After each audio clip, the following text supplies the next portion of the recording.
focus on the actions and not the outcomes, right? That's a stoic thing. It's like, if I'm doing these things, then the outcomes I want will happen. If I focus on just the outcomes, then I can do a lot of stupid stuff like crazy diet, any of these different things to get the outcome that I wanted, but then that's not going to last. So if you can focus on the actions over the outcomes.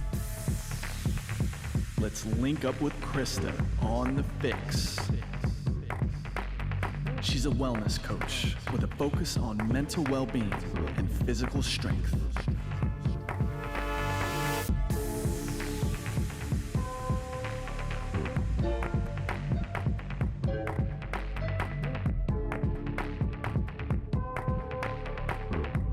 Hey, FYX listeners, welcome back to our latest episode of the FYX podcast. As always, I'm your host, Krysta Huber, and I've got another guest for all of you this week. Really excited, keeping it local for today's conversation. And I was joined in the interview you are about to hear by Brian Bott, who is one of the owners of Aspire Fitness located in Colts Neck and Rumson, New Jersey. So for all my listeners out there who are in Monmouth County, just around the corner from you, you'll hear at the end of the episode, Brian plugs all the places where you can connect with him, connect with the gyms, maybe even check it out for yourself. So if you're interested in doing that, make sure you stick around till the end, but also check out the show notes where I've got all of it linked for you guys there. And really excited to take you into this chat today. We talked about so much, as we always do, covering a lot of ground here on the FYX. And I just love that. I love that our guests just bring so much to the table in terms of their life experiences, their perspectives, to just create these really dynamic conversations that every single week I'm learning right alongside of you guys. And I just appreciate that so much about podcasting. I say this a million times over. I even said it while Brian and I were chatting, but there's just something to be said for the fact that we're so distracted for half the day, constantly looking at our phones, trying to multitask on our computers, whatever it is, that it's really rare that we have these like dialed in, plugged in conversations. And that's what I love as a podcast host, creating the space, creating the vehicle to be able to do that and then bring it over to you, the listener. So this episode, we break down everything from what Brian's experience has been like and how he got into the fitness industry in the first place, how his company and their gym and their model really focuses on bringing personalized training that is very much aligned to your goals, that is very specific to the outcomes that you desire, and that is going to get you there as efficiently and as safely as possible. Couldn't back that up more here at the Fitness FYX. My clients, you guys know this. I know a lot of you listen to the show on a regular basis. And I really feel like something that is not talked about enough is that you are busy. You're a busy person. You wear a lot of hats. You have so much stuff going on that it's really important to come to a coach, to come to a gym, to come to a personal trainer, some professional in this space, and being confident that they are going to help you get there in a way that is doable for your life, but also isn't making you do this complete 180 if that's not necessary. Because, by the way, for most people, it isn't necessary. Brian just really shared in that perspective with me. We did dive into nutrition as well, talking about habits, behavior, environment. We also talked about how we go through different seasons and transitions in life, and that we need to take an approach to fitness and nutrition that is very malleable and flexible with that. So tons of nuggets in this episode, encouraging you guys to take notes on this one. There are a lot of really great takeaways, and this was just super fun to record. I love, again, to be able to highlight a fellow New Jersey business owner and know that for my clients out there, my listeners out there who might be in this area, that you can head over to this gym and you'll very much be in great hands. So with all that said, let's welcome Brian Bott to the FYX podcast.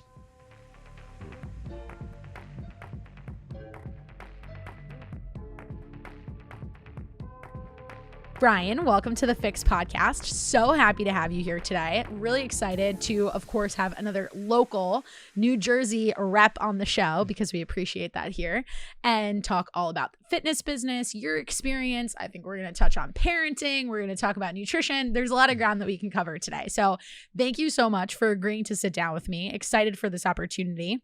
And to kick things off, before we tell everybody who you are and all that stuff, I have to know what your go-to coffee order is, because I'm a big coffee drinker. Big Rook guy. Perfect. So I wanted you to shout out a local spot. I go Bali milk one roll. Nice. Yep. So okay. That's my go-to. Classic. I like it. Are you, has Rook ever influenced like you trying the iced coffees, or are you just a hot coffee No, guy? I mean, I love the New Orleans. Pretty much anything that they make. Yeah. So good. If it's super hot out, definitely. I had a coconut mocha on the way over here. Nice. So my wife likes that, so she buys like the The containers jar, of it, yeah. whatever. So mix. If it's iced milk, I'll do oat milk. But I really don't like oat milk and hot stuff for Yeah, I'm the whatever same reason. way actually. Oat milk and iced coffee, fine. Oat milk and hot coffee, there's like a weird aftertaste. Yeah. So that's it. If it's cold out, Bali, milk one raw. If it's hot out, I usually go iced New Orleans milk. Cool. That's it. Perfect. Well, FYX approved. We're already on the same page. I'm on the blueberry pie style kick I haven't right had now. that one yet. It sounds weird, Mhm. but it truly tastes like blueberry pie. Like they can't do any wrong in my eyes. Like No, they just really can't. I don't think there's anything I've had where I was like, oh no, that's not. But yeah. even the flavors that seem out there, like any of their banana ones, Sure. the way that they actually infuse it with the fruit is next level. Like I have a lot of respect for them. The best. So, yeah, we're spoiled. Yeah. I was having a conversation the other day. It's like that always grounds me when I come home. Like whenever I go away on a business trip or something like that, or even if it's vacation, like the first thing I do when I get home, like, all right, let's go get Rook. Even if the flight landed at like 7 a.m., you're like, all right, before we stop home, let's just grab a coffee real quick. It kind of like lets you know like you're back in Jersey. Yeah, it's so true. And as you know, I used to live in North Jersey and I grew up there. And I've asked them before if they would ever consider opening something up there. Because at one point when I moved back from Charlotte, I was living there too. They said no, and I wish they would. Now I'm happy that I live down here specifically for that. Because I would be on the first list of franchising if it ever popped up. I'm like, man, this would be great. I would just pop in somewhere. It'd be awesome. Well, cool. Well, glad that we have a mutual love for coffee, but we're gonna get into everything else. And the way I like to kick off the show, just to kind of give everybody context about who you are, tell us about your gym, all that sort of stuff. We'll go through the resume, but more specifically, at this point, any listener could potentially turn off this podcast and go listen to something else. We know that there's tons of podcasts out there. There's so much content to consume. So why should this audience continue and not press pause and switch to something else? Why should we care about what Brian has to say today? That's an awesome question. So I'll start with the background. Okay. I own 2 facilities in Monmouth County. The company is Aspire Fitness. We started in Colts Neck back in 2015, and now we have a second location in Rumson, and we're looking to kind of hopefully continue to expand from there. But what I think we have to offer that's different is a more logical, common sense, basic approach to fitness and nutrition. And I think that's why when I first came across your content, it was kind of refreshing. It wasn't this like 6 to 8 week, just do it super intense and you're gonna get these amazing results and then all of your problems are fixed. It was more of like, hey, here's how you can do this for sustainable change over a longer period of time, right? Because everybody can get excited about 6 weeks transformations and stuff like that, but we really kind of pride ourselves on what we call like the after picture. Like, hey, what's the picture after that look like? Because I don't want to get too far off the topic, but that's where we fit in, right? You're not gonna come to Aspire and have the most intense, most like ass kicking workout that you've ever had in your life, and we don't want it to be the most boring thing in the world either. Sure, but it's gonna be practical, meet you where you're at, and this is a sustainable approach that we want you to be able to do for the rest of your life, not just some 8 week ass kicking the music kind of thing. I love it. And I just want to repeat 2 things you said. The after picture is so key. And that perfectly aligns with the approach that we take with the Fitness Fix from a nutrition perspective. I have this conversation a lot, but I've been having it more frequently with clients right now. I think because of the time of year we're in, people are coming off of summer. They're knowingly recognizing that the holidays are going to be here in 2 seconds, right? Always comes faster than we expect. So they're kind of in that window of, okay, if I wanted to do some kind of calorie deficit, now's my chance, or we wait till January. And I always say to clients when they're at that crossroads, you have to remember that the body that you have in your head, the one that you really aspire to have, is probably through multiple reverse diets, multiple maintenance phases, multiple calorie deficits. So to your point of, the after picture, also in recognizing the fact, the one that stays, right? Like the body that actually lasts. So I definitely want to touch more on that. And I really love that phrase. But I also want to definitely make sure we hit on what you mentioned about that sweet spot between the workout that isn't going to kill you and put you dead in the ground every single time, but is still going to challenge you in a way that will ultimately keep you healthy, focus on longevity, but change the shape of your physique, because people do want that. They want a combination of those things. And I think there's so much contradicting information out there that makes it really hard for people to figure out, okay, am I a candidate for X? Am I a candidate for Y? Or am I a candidate for Z? Do I need a combination of the three? So I'd love for you, because obviously I know about your business model, but I'd love for you to break it down and tell me about, scheduling, what it looks like, kind of walk us through that like initial member experience, because we have a lot of people that listen to the show who, it's still one of my top rated episodes. They love group fitness, but they recognize that there's certain aspects of group fitness that may prevent them from changing the shape of their physique, that may stop them from getting that vision they have in their head of what they want their body to look like, because it's too much training. They're not eating enough. They're not recovering enough, all the different things. However, they're afraid to make a transition anywhere else. And I see your space and your concept and the way your team approaches training as like the answer to that kind of struggle for someone who's afraid to go into the gym on their own. Yeah, and I think you touched on a few things, right? The number one conversation, or the piece that we focus on the most with our clients, is like, look, if you have a specific goal, then a specific plan customized for you is always going to outperform a general one. Totally. It doesn't mean that there's not general programs that do a fantastic job, right? We have group fitness classes as well. We offer them, but they're a piece of what we do. So to walk through kind of what our 90-day client journey was with when people kind of start with us, when they first come in, everybody sits down and does an initial, what we call strategy session, where it's a complete get to know you kind of approach. Like, I don't care how many pull-ups, sit-ups, push-ups, pull-ups, whatever you want. I don't care about a certain cardio test. We're there to kind of figure out like, hey, what would you like? What are your goals, and how can we help? So in that meeting, we'll go over everything from, if they're interested in changing body composition, then we'll measure that. Some people aren't interested in that when they come in, so we leave that out. So we'll go anywhere from measuring their body composition. We want to go through their injury history. We'll do a brief kind of movement screening with a coach. Again, it's not a fitness test. It's not to see how fast you can run or how strong you are. It's really just to see, like, how do your shoulders move? How do your hips move? How's your back feel when you're doing these things, to make sure that we're putting you in the right place to train. Right?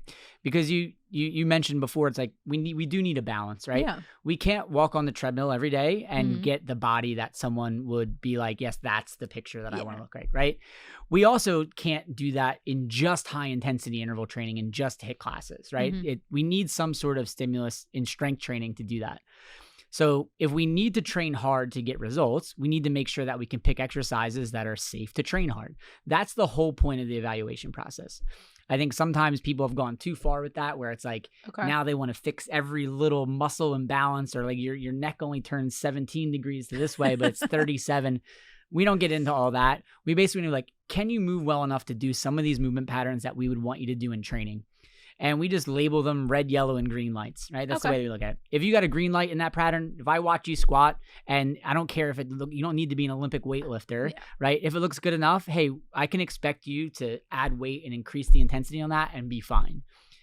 Ones that we'll label like a yellow light might be like, hey, there's some general compensations that are going on here. It doesn't look exactly right. I'm not going to go right to throwing a barbell on your back. We might need to start with a more basic exercise. But I think over a few weeks, as we get the technique down, we'd be good to go. Okay. And then maybe for either injury history or everybody's built different, we might have some red lights. We might say, hey, listen, we're doing a simple body weight squat here in your evaluation, and it's killing your knees.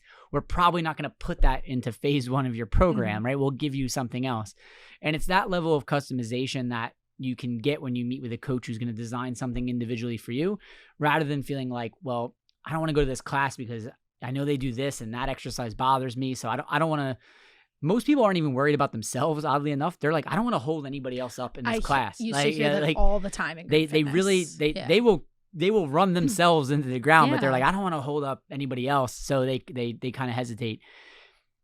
The goal of that initial process is not to train easily, right? People look at that sometimes and they're like, oh, this is like, they're going to want to do all these physical therapy exercises. That couldn't be further from the truth. I'm looking at how can we train you as hard as we can, but know that we're doing it in a safe way. So if a lot of our clients are sitting at a desk, for a majority of their day, a lot of them, face it, don't have great shoulder mobility. So a lot of them aren't going to do great with a barbell overhead press. It's a great exercise. It's fine. It's fantastic. But maybe for that person, it's not the best choice. Sure. So they need to do something like a landmine press or an incline press, something like that. We modify it from there. So after that, they'll have their own individualized program written out for them. Okay. And then they can choose from there how much accountability do they want from one of our coaches. Some people will come in and they'll say, Brian, if I don't have a coach with me, I am not coming into the gym, so I need to train 3 times a week with a coach. There are other people that are like, hey, listen, I've been active before. I've been to a gym. What I value is having something that I know is written out for me. And maybe I only want to see the coach once or twice per week. And then they can do that. Their plan would be the same. The prescription I'm going to give you is going to be based on where you're at and where do you want to go. So, and then they can choose whatever membership kind of, fits them. Some people need more accountability. Some people just want the accountability of knowing the coach is going to check in on them and things like that. Mm-hmm. So we have a few memberships that people can choose at that point to kind of figure out what holds them accountable. The coach is then taking them through their workouts anytime that they schedule an appointment. So we do our training semi-privately, which just means 1 to 4 people per coach, but still on individualized programs. Got it. So I could have someone who's, former college athlete who's looking to get back into training at the same time as someone who is in their 40s and has never touched a weight before in their life. I'm not giving them the same workout and just saying, well, you just grab a lighter dumbbell, right? We're going to choose exercises and mobility drills and things like that are appropriate for this person. And then we're going to choose similar to what I just said. We're going to choose exercises, mobility drills, things like that are appropriate for them. I'm just coaching them at the same time, right? We've done away with the one-on-one coaching. Okay. We do offer it in some instances, like if someone's just discharged from physical therapy and needs Sure. someone there or is like completely brand new and has never worked, then we'll try to get them in. But in general, doing it 1 to 4 people per coach has been an infinite better way for us. It makes the schedule so much easier. A lot of times when we meet with people, it's like, I loved working with this one coach, but schedule is kind of tough. I can never get on the schedule. Okay. And now people know like, hey, Brian's there from 6 a.m. to 10. I can schedule at any time. So you got 4 hours. Yeah, whatever. And even if they have to reschedule, all of our coaches at Aspire, all of the members are our gym's clients. There's not like Brian's client or Katie's client or Sean's client. We all work together. So we usually have a head coach that works a certain amount of hours. So they'll work in the morning. But if someone gets called into a meeting or their kid's sick and they have to come in later, it doesn't matter. When they come in at 4 o'clock, whoever the night coach is going to take their program out and coach them on their program. They don't have to worry about, well, I really liked working with Sean in the morning, but when I came in at night, Adam had me doing backflips. Like, they're going to like, the plan is the plan and everybody's there to coach them individually on that. And we update those programs every 4 to 6 weeks based on how our clients are doing. We schedule, 30, 60, 90-day goal reviews. Cool. So if the goal is body comp, we're checking in on that, in those periods, making adjustments to that. And then we go forward from there. So that's a brief summary of what we do. That was great. But that's the model. Yeah. So, Giving me a few more questions, Sure. but the 2 that are jumping out at me, I'll start with the one of how did you get there? Because it isn't your typical model, right? So kind of walk me through whether this was through your own journey, your own job experience, what kind of influenced you to eventually shift to something like this? Like, what were you seeing that you felt like this is the way to go? I was super lucky that when I was in college, my uncle wrote for a website called Elite Fitness. And so he was one of the original contributors. He was competing in powerlifting. Okay. I was competing in powerlifting in college. And this was one of the few websites that had, how would I say this? Like experts from different fields. So they had figure competitors, bodybuilders, personal trainers. And there was one person on there, Alan Cosgrove. We spoke a little bit before this, on there speaking about how he was running his gym and training, quote unquote, regular people. Right? It wasn't about bodybuilding. It wasn't about powerlifting or strongman or anything like that. And, I was doing that in college, to make some extra money. So I kind of started reading his stuff and, I was buying his books and things like that. And then eventually I got to the point where I was comfortable enough emailing back and forth with him because my uncle wrote for the same site. So it was an easy introduction. And that was the way that he and his wife were running their business at the time.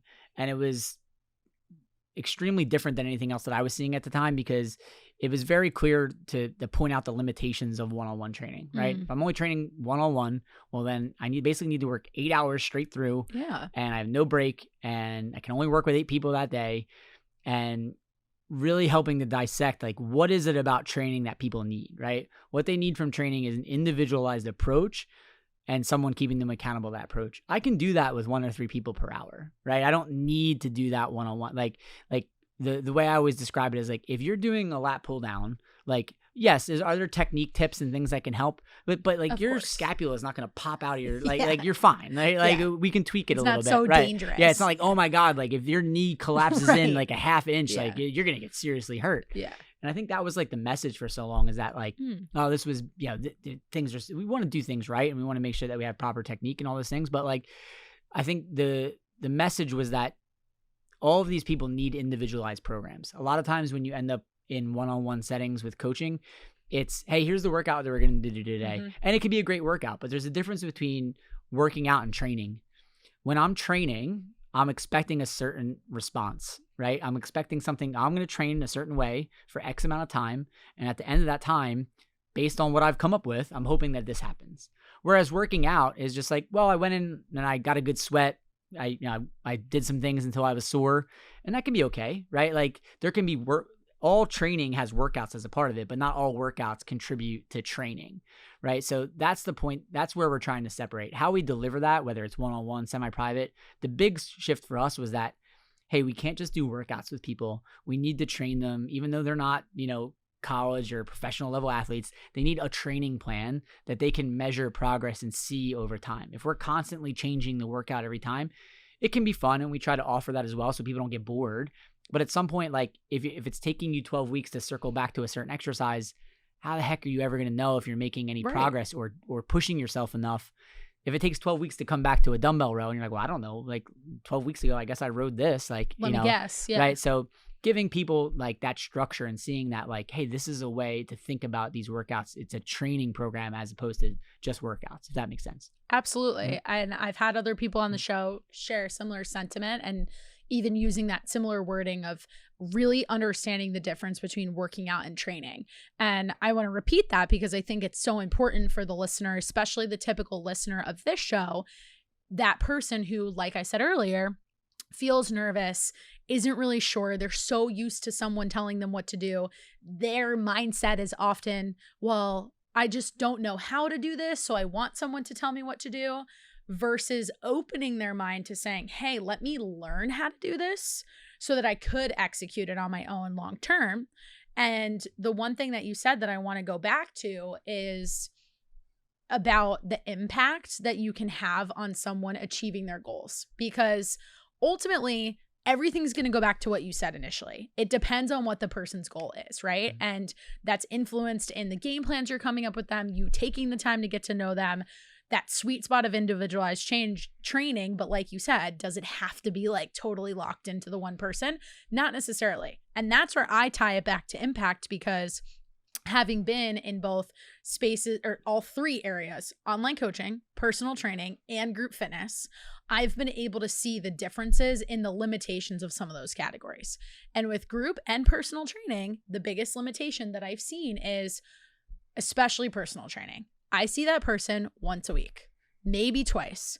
Then it starts to get financially expensive for them, right? It's an investment, and we need to respect that on both sides, in that you have to pay the trainer accordingly, right? But at the same time, how much can you really influence this person getting to where they want to go if they're so convinced that they have to have you those 2 days a week? What are they doing the other 5 days? If that's not a part of your conversation, you're leaving so much on the table. Then we take group fitness. It's not personalized enough. Like you said, there could be too much variety. We could pick that apart for a whole hour. And ultimately, for me, that's where I've seen the sweet spot of impact in my own life with online coaching, because I'm obviously bringing the nutrition component into it with my clients, and that's really what I love the most. But slowly but surely trying to influence how they think about training and not just working out. And I think for women too, and I'd love your take on this, I think that's been tough for women because of the messaging around resistance training, bodybuilding, getting worried that they're going to get bulky, that it's made them shy away from being in the gym. And when they hear the idea of training, I think that intimidates them. So how do you think about that? I know I just said a lot, but how do you think about that when you're speaking with your coaches, when you guys are focusing on how you're putting programming together? Like you said, making sure it's structured so that these people can also understand that they are making measurable progress because they're seeing these exercises again. They're seeing, if they're using a barbell, adding weight to it. That's super gratifying outside of whatever's happening on the scale, their progress pictures, etc. What does that conversation look like with your staff? So to start at the beginning, I think this is why it's important. I don't care whether it's business, online coaching, nutrition coaching. Everybody needs a goal. Yep. A plan that's been designed to help accomplish that goal. Yeah. And then someone holding them accountable to those action steps towards that goal. So when we look at how we put together these packages, like all those things have to be in there, right? We don't want to ever sell a membership that wouldn't be a viable option to get some results, right? We do have options where a client meets with a coach only once per week, but that doesn't mean that their prescription is to only work out once per week. Yeah. And that's the limitation that I think you were touching on before. Totally. Is that like, well, I can only, and it's a legitimate thing. If not everyone's going to be like, oh yeah, I can pay $75 a session 3 times a week for 6 months. Oh, and then I need my gym membership. Right. Oh, and then if I'm going to take classes, that's different. Well, I need help with my nutrition, so I got to hire someone for that. And now it's like, well, now I'm spending $1,800, and that's not a made up number. Adds up. No, like it's not. It could legitimately get that much. Yeah. So it's like, we need to go back to the beginning and be like, hey, if we're going to create a membership model, can people select it regardless of price and still get results? The bottom line is this. If someone said like, hey, I have 8 weeks to get ready for this wedding, I'd be like, well, you should train with me one-on-one and they should do your nutrition, right? But do that. Yeah. That would work the best, right? Totally. Especially when we're up against the time clock. That's a huge factor, but that goes back to the goal. Yep. And then, but a majority of our clients are saying like, listen, I know that this isn't going to happen in 6 weeks. I get it. Like, but I don't want to invest in this for nothing. So all of our programs are designed out is that we have to keep these people accountable. We have reports that we have a separate person in our business that is like our client service manager. Cool. So she is in charge of making sure that you're doing what you said you were going to do, because it's too much for the coaches. As much as we would like to think that like a coach is going to remember whether Brian showed up on Tuesday or not, I'm sure in the moment that they do, but as soon as the next 3 people are coming in for their appointments, oh crap, So we run those reports, and it's her job to say like, hey, I know this person's prescription. It's Brian's supposed to be strength training 3 times per week. He only came Monday and Wednesday last week. She can run that report, and then that person gets a follow-up. Hey, listen, awesome. You got 2 workouts in last week. We didn't get your 3rd. Like, what's up? We always try to start with curiosity. You want to be like, what the hell are you doing? Like, it's like, and then but people appreciate that, because when I'm sure even with your nutrition business, people need one of 2 things. They need, do you need more information or do you need more accountability? If most people are like, hey, breakfast, some eggs with some fruit and some vegetables, or like a muffin, like no one would get the question wrong. No, I didn't know. I didn't know. And so they either need more information or they need structure and accountability. So for a lot of our members, they tend to value that structure and accountability. It's like, hey, my coach calls me, not when I didn't show up for the paid session, right? But when I didn't show up on Wednesday when I was supposed to be doing my program on my own. So that's the way that those things get structured.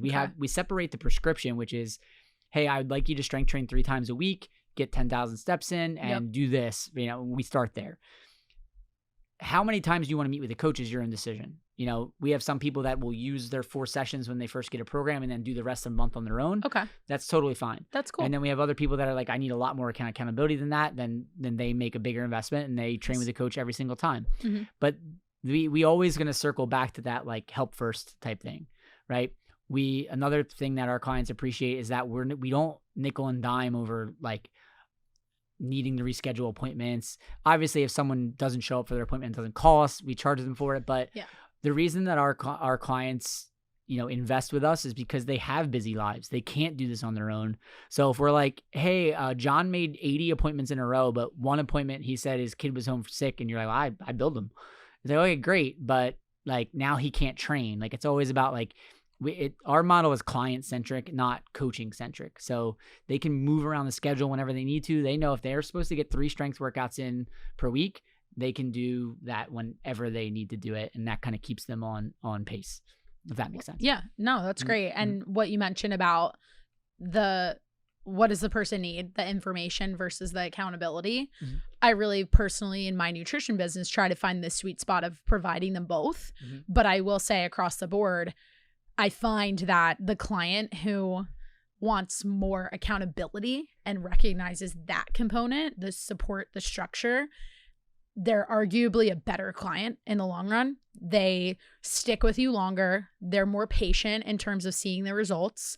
They're in the camp of, I know what I need to do, but I'm not executing on it, but I'll admit that I'm not executing on it instead of fighting that. One of the funniest objections, and I talk about this a lot, and I think you'll appreciate this, that I get on a sales call is that phrase of, I know what I need to do. I really recognize that through our conversation today. So I'm going to go try it. And I'm always like, go for it. Spend the next month, but I will message you in 30 days and see how it's going. 9 times out of 10, I message the person in 30 days. I'm not trying to throw shade. I lead with curiosity. How's it going? If they do not respond to me, I know for a fact that they didn't do jack shit compared to the conversation that we had, right? And in the long run, looking at this from an investment perspective, our clients who come to us looking for that accountability, they see the value in sticking with coaching long term because of what you were saying about, you know, somebody's kid getting sick and then they can't come to the gym. Other things are going to come up in your life. And that's where you need the support, most likely, because you need to understand how your fitness and your nutrition can be flexible and that you're not going to throw the baby out with the bathwater just because something changed to your schedule or something big in your life came up, a huge stressor or whatever it is. And I actually think I wasn't planning on going here, but it's kind of the perfect segue. We were talking before we pressed record about you being a newer dad. I don't know how many months is your daughter now? She will be 7 months next week. Yeah. So closer to 1 than she is having just been born, but she's crazy. Time flies, right? Everyone says that's like once you have a kid, the measurement of time, it just feels like it gets faster and faster. So let's use that as an example. You said it, you've experienced it super recently in your own life. We were talking about it with your wife and the transition she's seeing, going back to work soon, all that stuff. When you have a client that you're coaching through, or maybe this is you talking to yourself, right? For any of our parents out there or somebody who's eventually going to be a parent, or maybe they have kind of let that aspect of their life really taking care of themselves. What is your advice to them, and how do you have that conversation with them about maintaining their fitness, their nutrition, and ultimately their health so they can be a better dad, they can be the best mom that they want to be? Yeah. I mean, so there's a couple different stages that I went through with that. I knew like, hey, when she comes, things are going to be different. Yeah. So I actually, overarching point, I still have my own coach for my own fitness and nutrition, because for the same reasons that I would say anybody else should. Yeah, me too. I would just do the exercises that I like doing, and I would just eat the way that I would like to eat. And like, so I believe, like, I think if you believe in coaching, which I do, and I know that you do, I still have my own coach, right? So the period of those, you know, I went the opposite, right? The 9 months leading up, I was like, you know what? Like, I'm going to put the gas pedal down now. Okay. Right. So I did a more intense training and more nutrition. I dieted down. I lost probably like 20, 25 pounds during that 9 month period. But that was like I'm doing it. Right. Yeah. You know, still had flexibility, still went out when my wife wanted something, but you know, dialed in, because I knew like, hey, when that comes, I would love to say that, you know, I'm never going to miss the gym. Like, you know, like I could barely walk, like, you know, for those first couple of weeks and I didn't even do anything, you know? So, but was having that realization that there's going to be times in life where there are windows where you can put the gas pedal down. And then there's going to be other windows in life where you have to be okay of having things on a little bit on autopilot right now, because you're putting the gas pedal down on other things. Sure. It's just that, you know, I just look at it as like investments. Just because you're not investing in your nutrition at that certain time doesn't mean you're not investing in family or time at that time. So it's a limited resource. You can't be invested in 1,000 different things. So for me, that was a super helpful period of time, because I knew when baby came, hey, things are going to be different. I'm going to have to adjust. You know, and sure enough, that's what happened. Like I ended up gaining probably like 10, 12, 15 pounds back from that period. And I was okay with that. Right. And so I think having those boundaries where, you know, like I'm okay if I go this far, I am not okay if I go that far is a good exercise to go through. Right. Like, so that would be the first thing. Set some guardrails of knowing like, where am I comfortable? Where am I not comfortable? That can be with your strength levels. That can be with your body comp, whatever it is. That could be with income. Doesn't matter. But moving forward is trying to figure out what, for me, what I have the time to do and what I don't have the time to do. Before baby came, I would always get my work done, but it might be like, if it's 11 o'clock at night, I'll just do it, whatever. Yeah. I'll crank it out. It's fine. Or if like, I didn't make any food, like, it's 11 o'clock at night, whatever, I'll just do it now. But now it's like the schedule has to be tight because this naps happen at these times. Yeah. People have to be at certain places at certain times. So really just trying to get a handle on those type of things and outsourcing what you can. If you're fortunate enough to be able to afford using a meal prep service or someone that could even just handle, like for me, it's just like, I don't want to cook all the protein or the vegetables. Like I'll piece it together and measure it and all that stuff. That's fine. Yeah. But I don't want to sit there and grill 17 chicken breasts. So those things have been incredibly powerful. But honestly, like, maintaining your relationship with your coach is probably the most important thing you can do, because if you trust them and if you've developed that level of trust at that point, they can allow you to say like, hey, you're still within range here. Right now, my goal shifted from, I want to see these workouts producing a certain result, to right now I'm just working out. Yeah. I wasn't training for those, up and now I've gotten back to training, but for those maybe 4 initial months after she was born, I was just working out. Hey, I got in, I did whatever felt good that day. Sanity. I was not like, I'm doing these workouts and I should see my weights going up in my squat and my deadlift and my presses, and I should see my body composition going down. The best way that I've ever heard it described was the difference between sitting on a park bench or a bus bench. And these are the way that we look at workouts. If I'm on a bus bench and the bus is supposed to be here at 4:05, if it's 4:05 and that bus is not here, I'm pissed, right? Like I'm like, what the heck? The schedule said 4:05.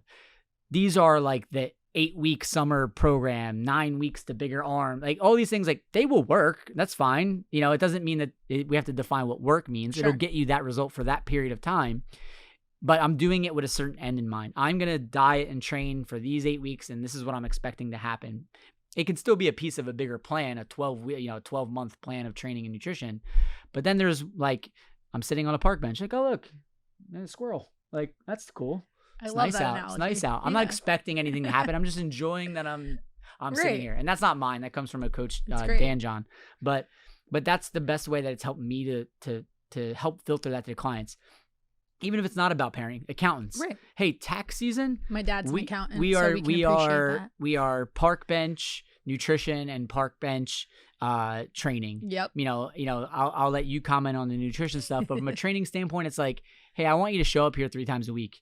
I'm not going to worry about beating you down. We need to get you feeling good. We'll sweat. We'll move. Maybe we don't even follow a training program at that period of time. The goal right now is to show up and have some protein and vegetables, right? I'm not going to weigh, and maybe we're not weighing and measuring things at this point in time. But then it's like, hey, like tax season's over now, right? Let's have an honest conversation as coach-client relationship. Now's the time where, hey, we should train with a purpose and we should maybe eat with a purpose, depending on what their goal is, right? But that's the way that I looked at it. But back to the parenting stuff is like, just, you got to be a team too. It can't be one you're not, for me, it was learning how to ask for help, because I would be more of like a bigger, like, I'll just do it. Sure. I'll just do it. And like, you get to a point where, whether it's in my business or something like that, it's like, I can't just do it now. Like it's physically impossible. White knuckling it. It's physically impossible. Right. So I need some better strategies. Sure. So that would be my advice. Love it.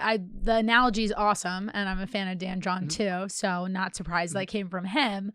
But, touching on the parenting piece first, and then my dad is actually an accountant, and I'll go back to the, CPA example because I lived it my entire life, and he listens to the podcast, so he'll appreciate this. And he's actually lived that analogy in the last 6 months. So it's funny that you're bringing this up. But with the parenting piece, what you just said about asking for help, we have a lot of female listeners of the FYX in particular, and I work predominantly with female clients. And I see that so much with women. But I also want to acknowledge that I don't think men talk about that enough, because there's a lot of different tangent of a conversation, but there's a lot of pressure for you to feel like you have it all together, right? And I think that's in different capacities for male and female, but it still shows up on both sides. I see it so often with moms in the context of parenting, 1,000,000%. Because they think that they need to do all of the things. And half the Fitness FYX clients, actually, I should say 95% of the Fitness FYX clients are very high achieving women, whether they're moms and they're also balancing a professional career, or if it's just professionally, and then all the other hats they wear, being a sister, being somebody's coworker, whatever it is, being a really good friend, they put so much on themselves to try to do all of it, right? And then they don't ask for help. And you even said this earlier, your clients are busy. They're coming to you and seeing it as an investment because they understand that they're making that investment so that they don't need to go on Google and like research the heck out of this because they don't have time for that, right? So I think that's really important to recognize is it is totally okay to ask for help. You can also adjust the way you do it in looking at the things that you don't like, right? Your example of meal prep with the protein, I always tell clients protein takes the longest to cook. So if you don't like cooking, that's the first thing we should address. If you don't want to spend additional money on a meal prep service, fine. Let's look at things in the grocery store that require zero cooking and are still really great options for you. Anything from canned tuna to buying a rotisserie chicken. We've come so far with our food options these days that if you go into the freezer section, you can still find very high quality food choices that are not, and I'm not going to, throw anything under the bus, but like chicken nuggets are not necessarily the best option, but there are a lot more brands out there that give you good choices like that. It takes 5 minutes. So you can make it, you can tweak it. And so I really love all of that because that applies 1,000,000% to nutrition. It definitely applies to training and working out. But I think the struggle that people have on top of the all or not, or on top of the like the whole thing about asking for help is all or nothing mindset. So they start to tell themselves, well, if I can't do this to the nth degree because I am so high achieving, I'm not going to do it at all. And that shows up so much in nutrition. I'm sure you could say the same thing about your clients and the way they're working out. And I want to kind of go to that conversation next. But from the accountant side of things, my dad over the summer, he decided, and that's a less busy time of year for him. Although if you talk to him, he also runs his own business. So it's never not busy. But over the summer, he really dialed in on his nutrition. And I hadn't seen him in like a month. And one day he came to my apartment. I'm like, did you lose like 10 pounds? And he's like, yeah. And he started laughing. I was like, well, what exactly are you doing? Because over the years, he's always listened to, like the Jay Ferrugias, Eric Box of the world, great coaches, but like just not the same audience as me. And he was like, I actually just listened to everything you said when you were living at our house. And he's like, I implemented all of it. I track my food. It's not perfect. Most days I go over on my carbs and fat. As long as I hit protein, I'm good. He saw great results. Now, the last 4 weeks have been super stressful for him. September 15th was a big deadline. October 15th is another one. So like you said, he's pumping the brakes, pulling the gas pedal back a little bit on his own training and just trying to get into the gym. And maybe he's not tracking his food to a T, but he's at least still prioritizing protein and that sort of stuff. And it also reminds you that it's never too late to go down that path. Like my dad's in his 60s, and I'm sure he would tell you there were points when he was in his 40s that he wished he recognized that because he would have gotten off the yo-yo. But hey, whenever you learn it, great. Like now you have the rest of your life to think that way. But all that said, all or nothing, that mindset. How do you see that with some of your clients that are coming into you from, the programming side of things, from a workout perspective, even from how frequently they're showing up in the gym?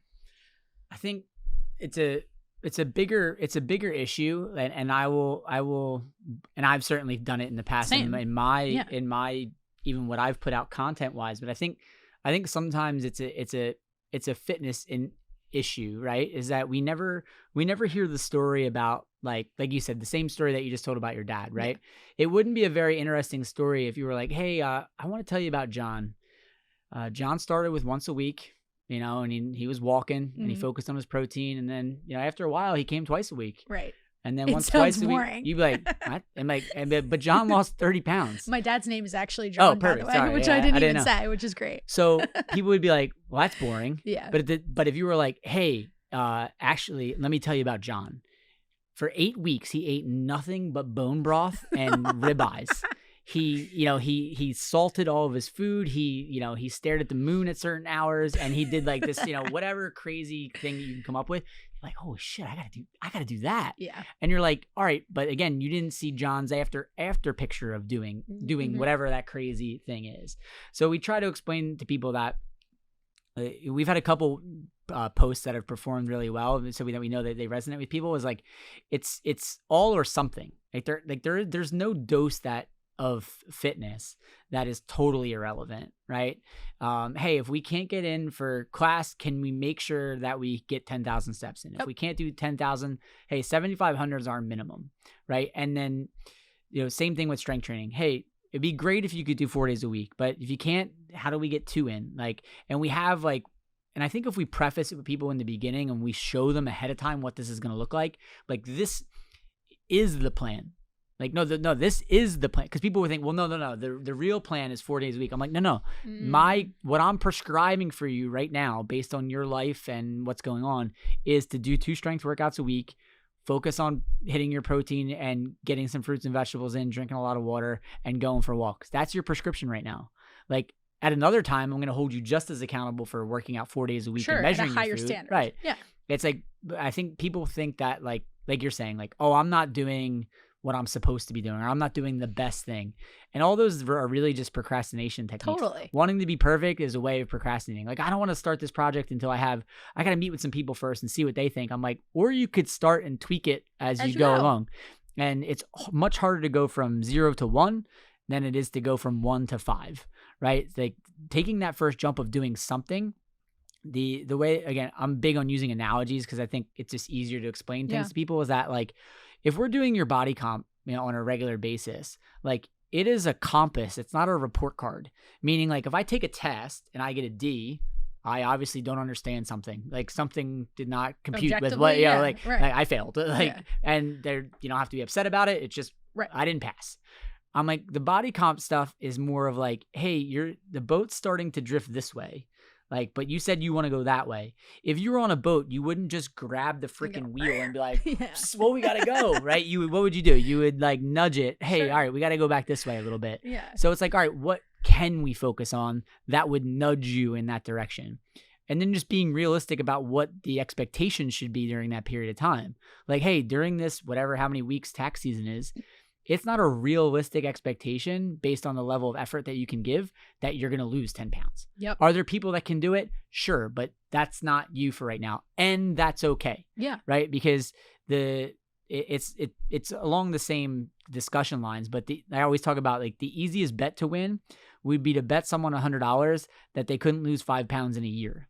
Because they do it. February, they come and like, Brian, I lost 5 pounds. Pay up. I'm like, nah, that's not what I said. Yeah.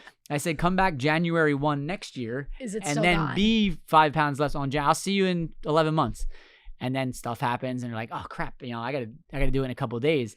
And they wouldn't be able to do it. And it's they don't see how, I think when you put up the post about, it was your client had lost a certain amount of weight over the summer and it wasn't a certain number or whatever. Yeah. And it's it's trying, when someone comes in and they hire you and you're like, hey, if we lost 1/4 pound a week, that would be phenomenal progress for where you are and what you're willing to do. And you'd be like, what? And it's all right, well, do the math on that over a year, 52 weeks, right? Crushing it. That's what you wouldn't feel like your life was upended and that you totally gave up. Because if you're doing all this stuff to live a better life, but by doing that, you give up all the stuff that makes your life enjoyable. Well, then we're in this circle of I did one bodybuilding show when I was, 20, I was in my 20s and it was miserable. I did it so that I could understand it. And I had a coach who went through the whole thing. And you want to talk about body dysmorphia and especially for a guy. I came from a powerlifting background and my weight class was 198 pounds. So in my mind, I was like, I'm going to be 175. I'm going to be 175 on stage and it's going to be great. I was 155 pounds by the time I was I was ready to go show wise and getting sprayed, which is ridiculous. But I was and in no way during that period of time did my life get better, right? I was more knowledgeable about certain things. Yeah. I went through this really hard experience and I think that in itself was valuable. But in that point of time, I didn't see my friends. I didn't go out. I couldn't, because to get to that level, there is no flexibility. No. And it's just what's required at the time. And it's it was miserable. So it's trying to get the people to understand it's going back to it's kind of fitness's fault. It's if you go to Instagram, I did a post about this too. If you go to Instagram or fitness or Facebook rather, and you type in fitness, you're only going to see the most intense workout. Of course. You're going to see the leanest person that there is with no context of what it takes to look like that. Even if if they even look like that, right? So people think like, well, if that's what I have to do to work out to get the results that I want, well, I'm just not going to do it then, because I can't do that. Like, there's never like a video of like someone doing like a basic goblet squat with really good form and like showing up 3 days a week. Like, you're like, oh, that's a boring story. Right. But that's the majority. The majority of the people that have what you want are doing, quote unquote, boring things with really good technique over a long period of time and never going back to zero and just never stopping. They might ebb and flow up and down, but they never go to zero.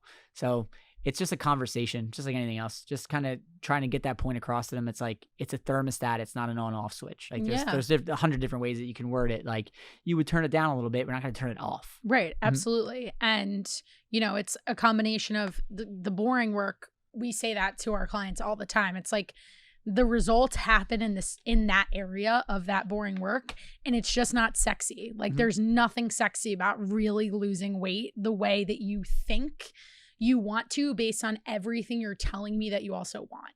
And there's so many levers we can pull, and there's so many expectations that we have to manage. But it's also what you said of saying, hey, it's okay. Like, give yourself permission to recognize that sometimes, and this is just in the way we kind of look at it with our clients, is every week they rate themselves on a scale of 1 to 5 of how their performance was for that week. In particular, how adherent were you to your protocol? How adherent were you to your macros? 1 being awful, you didn't do jack, and 5 being great. Like, you had a solid week, you nailed it every day, minimized meals out, maybe more on the extreme kind of end. And I was having a conversation with a client just last week who just has a lot of stuff going on in their personal life. Their job is stressful. They're moving, buying a house. They're doing renovation on that house. So all these things, all these domino effects that 100% affect your nutrition. You don't have a kitchen? Now we got to talk meal prep services. You are partially living with your parents and then someone else is cooking and they're trying to be helpful. It's like, that's a whole other conversation. So these are real barriers. They're not excuses, but we have to learn how to adjust. And the one point that I made to this client was, if you rate yourself a 3 and you feel that the 3 is bad, you need to remember, for where you are right now with some of the limitations that I just described, a 3 is a 5 for you. That's you doing the best that you can in this situation, but then it's adjusting your expectations. Do you plan on losing a pound or 2 in the next couple of weeks? Probably not. And that was my post that you were referencing about the summer. I had a client that she kind of was disappointed by her progress based on another coach's interpretation. And I wanted to highlight it because it was the summer and how hard it is for the average person who wants to go out, have drinks, go to the beach, go to dinner more frequently, especially living around here. She had more headwinds, let's call it, that would have made it harder to stack the deck against her. To bring this all together, one of the biggest reasons why I ask all of my clients to work with me for at least 6 months is because I want them to go through that journey of recognizing there's different seasons in our life. Priorities are going to change. Stuff's going to come up. And we have the opportunity, having that accountability together, for me to help you navigate those things. Lean into your coach more when you're busy versus pulling away. For a lot of people, the default is to kind of pull away because they think, again, they should kind of have all this shit together. It's the same thing with the holidays, right? People are always like, well, listen, I'm going to take a little break because the holidays are coming up. And I'm like, that's when you need, you need help when the times are the roughest, right? Like, if you won the lottery, never had to work again, and had a gym in your house and a personal chef, you probably would nail this, right? Like, you would need less coaching at least at that point, right? Like, the reason that you need a coach is because you have all these turbulent things going on, and someone that can guide you through those rough waters and say, like, for our clients, it's like, hey, imagine, and we use that phrase a lot, like, imagine that before Thanksgiving and after all your New Year's parties are over, you were the same exact body composition and weight. Would that be a win? And they'd be like, oh, hell yeah, I would take that. And it's like, so why are you upset right now that nothing changed? Like, that's what we're doing. Yep. Like, that doesn't mean you don't pay attention to anything. It just means that, all right, we're going to sit down and like, let's map out, when do you have a holiday party? Oh, Thursday. Okay. Well, we're going to put in a circle that day. So, but hey, it's Wednesday. You don't have anything today. So Wednesday needs to look like this so that you can, it's the whole Jocko thing of the discipline of doing this gives you the freedom to do that. If you can be disciplined on these things, then yeah, you have a little bit more freedom, and just coaching people through that is the tough part. Yeah, it is. And I think it's probably one of the most challenging aspects of coaching, going back to those expectations, finding that balance between making sure the person isn't hearing you in a way that it comes across like you're giving them too much leeway, and not holding them to that higher standard that you were referencing earlier of, hey, when things change in your life, when it's not tax season, we can adjust, and I'll make this expectation a little bit more appropriate for what you can handle at the time, but also reminding them that you don't, again, have to be perfect. That's a procrastination tool. It totally is. Mm-hmm. So we could talk forever. And then every time I record a podcast, I'm like, how did the time go by this quick? And it does. So I am going to be respectful of your time, since we were talking about time management, being a dad. I like to end the show with a little lightning round. Fun questions, food related, fitness related. I never plan these. I just kind of shoot from the hip. So you ready to go? I think so. Cool. Took a sip of water. We're good. I'm ready to go. All right. If you could only do one exercise, like one movement pattern for the rest of your life, nothing else, what is it? I would deadlift. Okay. Yeah. It's most practical. Yeah. And it's fun. Yeah. It's easy enough to. On the reverse end of that spectrum, what would you completely avoid? Rear foot elevated split squats. Very specific. I like it. Get rid of those. Yeah. I have loved over the last 2 years all of the Instagram reels that have come out about that, with like the sound that's basically saying, like, if you basically want to torture yourself in the gym, that's what you go do. Yep. All the more reason that we have most people do them. But right? yeah, I would not do them in the coaching seat. If I could eliminate one and get all the benefit, that would be the one. Yeah. Favorite restaurant in Monmouth County? Ooh, in Monmouth County, we go to Barrel and Roost a lot. We live close. So yeah, I'm a big fan of going there. Cool. Mm-hmm. Favorite book, podcast, any like educational material? Any and all of Ryan Holiday's stuff. I'm a big fan of like Ego is the Enemy, all of his stoicism stuff. I like his stuff in that regard. Have you dove into any of like the Daily Dad now that you're dad? Yeah, it's cool. Yeah, there's a lot of you read it with a different lens now. Sure. Because I've seen the post, but now you read it and you're like, something in my eye. Like it means a little bit more. It's a little bit more practical now. But yeah, all of his stuff. I've never read a single thing that he's written and been like, oh, that was worthless. So it's all very valuable. Yeah, I give those books out as gifts a lot to people. Yeah. He really gets you to think. And I love his podcast too, the long form ones. Yep. Some of the guests that he gets on, they're people who are celebrities in some kind of capacity, but then they have conversations that you're like, I recently listened to an interview he did with Adrian Grenier, and I'm like, this is the Entourage guy, and they're talking about him having a farm. And it's just so interesting, like the context of what he brings out of them. It's cool. Let's see. We'll go back to more food stuff. All right. If you're making something at home, what's like your go-to meal prep? Oh, meal like for meal prep? Yeah, I'm pretty simple. Like we make like a bunch of like ground beef, so we can make like taco bowls and stuff like that. Chili around this time of year is a big one, even though it's kind of a pain to do the macros on stuff like that. But like again, to the point of not being perfect, it's just like it's close enough. So during this time of year, definitely like chilies, things like that. If you could, this was the last one, and this can be a little longer answer.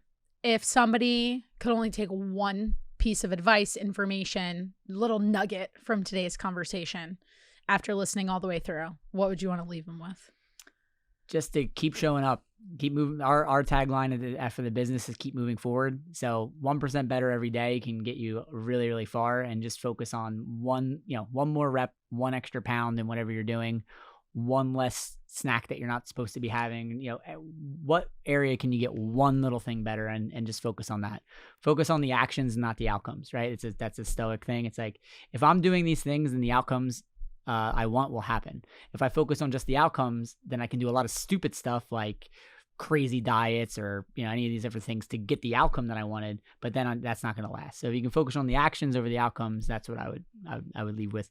Beautiful. So aligned. I always, a new thing I've started saying to people recently is how you get there is how you stay there. So if you're looking at, like you were mentioning, these crazy approaches and these crazy fitness routines, nutrition, whatever it is, it's only going to work until it doesn't. And everything works until it doesn't. Yep. So I fully agree with you there. This has been so much fun. We'll I have agree. to have you back on Absolutely. the show because Yep. there's always more ground to cover. So thank you so much to everybody who tuned in today. You guys know the deal. 2 asks for you. The first is, if you got something out of this, which I'd be shocked if you didn't, share it with somebody, put it up on your Instagram stories, tag us. We will put all of your contact info. And before I let you go, I do want you to tell everybody all your handles, You but got it. we'll put all your contact info and all those things down in the show notes. And, you know, if I think to your last point, if you know someone who is that all or nothing person, who feels like they're chasing perfection, needs a little bit of permission, and you don't want to have that conversation with them, sending a podcast to somebody like this is a really good gateway to kind of open it up for that change. So just a little plug if you want to have these conversations in your life. That's a good way to do it. And last but not least, if you love the show, not only would we love for you to share it, but leave us a review. 5 stars after listening to this interview. You can do that on either platform, whether it's Spotify, Apple. Those are most common too. Just scroll all the way to the bottom, give it the 5 stars. And from wherever you guys are listening from, we hope you have an awesome rest of your day. But Brian, give us your Instagram handle, shout out Aspire, all those places so we can stay connected. For the business, it's Aspire Fitness Rumson or Aspire Fitness Colts Neck. And then for personal, it's just at Brian Bott Fitness. Perfect. Thanks, Easy as that. Brian.